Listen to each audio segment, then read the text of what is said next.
may nagsasabi nga na na kung sa 80s at sa 2000 era naglaro si Junmar ay hindi siya makakasungkit ng 8 MVP daw dahil iba rin laro rito. Anong thoughts mo dyan? Kasi nakawalo siya eh. Kung naglaro ba siya nung 80s hanggang 2000, makakawalo ba siya? Siguro, kasi iba yung talent nun eh. Iba yung power nun eh. Pero kung akong babantay doon, Ayan. Ito na yung dapat kayo tatanong ko. Yan. Diretso mo na dyan. Diretso mo. alam mo kung ako yung babantay doon, parang yung ginawa ko kay Marlo. Ipopost mo muna ng 2 meters doon sa shaded lane. Yan. Pag natanggap Correct. niya, hindi mo nang kailangan hindi naman siya makayuko na mag-dribble ng lusot ka eh. Correct. Ipapasa rin niya yun eh. So, ang kay John Pardo, wag mo siyang pupuntahin sa shaded lane. Kasi papatayin ka nun. Si Alvin, akala mo si Alvin, sobrang talino nun. Kunyari, tatanga-tangan niya. Ay, hindi ka pwedeng tatanga-tanga rin ako sa'yo.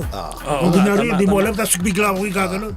Eh, bago siya pumunta dun sa shaded lane. Una. Ay, puta, itutulak na kita dun sa... Correct. Itutulak mo Early yun. post-work. Yes, so yan meron kayong advice sa mga post-defense. Huwag niyong Totoo paabutin. naman eh. Oo. At sa sinasabi yan, Ito naman eh, patong mo lang dyan eh. Positioning. Hindi mo naman yes, itutulak eh. ang pinakaano po niyan, kahit mapaanong pwesto, okay?